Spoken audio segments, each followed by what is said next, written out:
ஓம் சாய்ராம், ஜெய் சாய்ராம். எல்லாரும் நல்லா இருக்கணும், எல்லாருக்கும் நல்லதே நடக்கணும். அன்பு குழந்தையே, உன்னை காப்பாற்றி உனக்கு நடக்க வேண்டிய நல்லதையெல்லாம் உன் வாழ்க்கையில் நடத்தி கொடுத்து மிகப்பெரிய மாற்றத்தையும் உன் வாழ்வில் வரவழைப்பதற்காக தான் உன் சாயப்பா உன்னை தேடி வந்திருக்கேன். இந்த உலகத்தை நீ நேசி. இந்த உலகத்தில் இருக்க எல்லா மனிதர்களையும் நீ அன்பு செலுத்தக்கூடிய ஆட்களாக வச்சுக்கோ. ஆனால் யாரையும் ஒருபோதும் முழுவதுமாக நம்பிவிடாதே என் தங்கமே.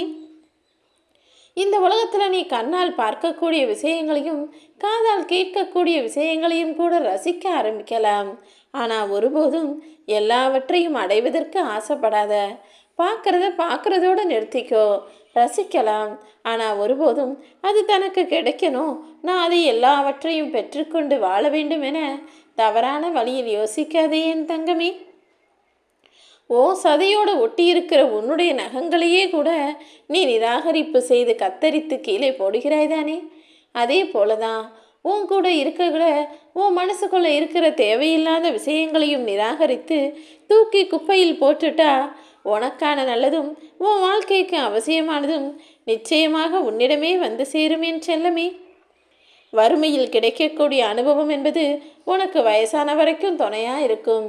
நீ கஷ்டப்படும் போதும் கவலையில் இருக்கும்போதும் வறுமையில் இருக்கும்போதும் மனம் வேதனையில் இருக்கும்போதும் உன் மனசில் என்னெல்லாம் யோசனைகள் வருதோ அதை மறக்காமல் அப்படியே உன் மனசில் தங்க வச்சுக்கோ. ஏன்னா அதுதான் நிஜம். நீ தனிமையில் இருக்கும்போதும் கஷ்டப்படப்போதும் உன் மனசுக்குள்ளே தோன்றக்கூடிய விஷயங்கள் தான் இந்த உலக வாழ்க்கையை நீ எப்படி வாழணுங்கிறத உனக்கு உணர்த்துவதாக இருக்கும். ஆம் என் செல்லமே, எல்லார்கிட்டையும் எப்போதும் சிரித்து பேசி சந்தோஷமாக பழகிறதுன்றது உண்மையான வாழ்க்கை கிடையாது. கஷ்டம் வரும்போதும் நஷ்டம் வரும்போதும் உனக்கு பிரச்சனைகள் வரும்போதும் தனிமையில் வாடும்போதும் என்ன செய்யலான்னு தவிச்சு போய் அந்த சமயத்தில் நீ ஒரு முடிவெடுப்பாய் தானே. அதுதான் உன் வாழ்க்கைக்கான வழிகாட்டலாக இருக்குங்கிறத புரிஞ்சுக்கோ. இப்போது கூட அப்படிதான் உன் வாழ்க்கைக்கான வசதிகளையும் வாய்ப்புகளையும் உருவாக்குவதற்காகவே உனக்கான மாற்றத்தை நான் வரவழைக்க போகிறேன். எல்லா சூழ்நிலைகளிலும் நீயாகவே இருக்கப்பார் என் செல்லமே. உனக்கு பிடிச்சவங்களை எப்போதும் நேசி.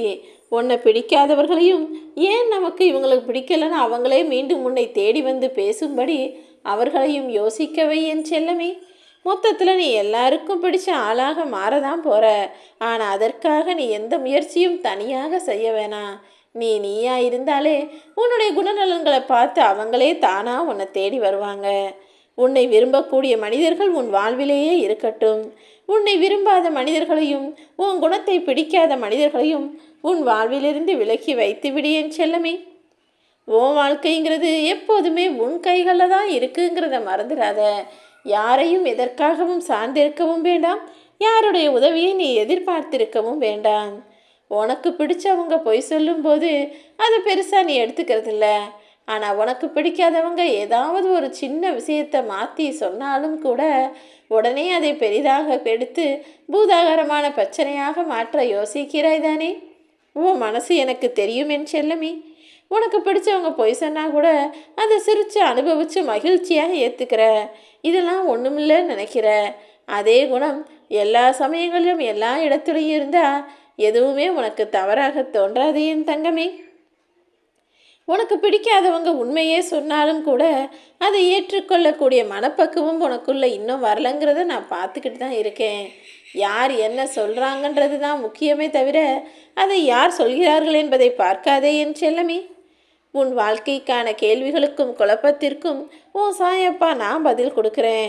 நான் சொல்லக்கூடிய விஷயங்களில் உனக்கு சாதகமான விஷயங்களை மட்டும்தான் நீ எதிர்பார்க்குறியே தவிர பொதுவாக உன் வாழ்க்கைக்கு இனிமே பயன்படக்கூடிய விஷயங்களை நான் சொல்லும்போது அதை நீ புரிஞ்சுக்கிறதும் இல்லை, அதை ஒரு பொருட்டாக எடுத்துக்கிறதும் இல்லை. ஆனால் நான் சொல்லது எல்லாமே உன் வாழ்க்கைக்கு அவசியமான விஷயங்கள் தான். இன்னைக்கு இல்லாட்டியும் நாளைக்கு இது உனக்கு பயன்படுங்கிறத புரிஞ்சு அத்தனையும் உன் மனசில் ஏற்றி வச்சுக்கோ. பணம் இல்லாததால் ஏழைக்கு வியாதி குணமாகிறது கிடையாது. பணம் இருப்பவனும் நோய்வாய்ப்படுகிறான் தானே. ஆக மொத்தத்தில் யாருக்கு எப்போ என்ன நடக்கணுங்கிறத தீர்மானிக்கிறது உன் சாயப்பா நான் தான். எல்லாத்தையும் என் பொறுப்பில் விட்டுடு. உனக்கு எல்லா விஷயங்களும் நல்லதாக நடக்கும்படியும் எல்லா பிரச்சனைகளிலும் நீ மீண்டு வந்து உன் வாழ்க்கையில் நல்ல மாற்றங்களும் திருப்பங்களும் உண்டாகும்படியும் உன் சாயப்பா நான் பார்த்துக்கிறேன். நல்லதையே நான் உனக்கு செஞ்சு கொடுப்பேன். ஓம் சாய்ராம்.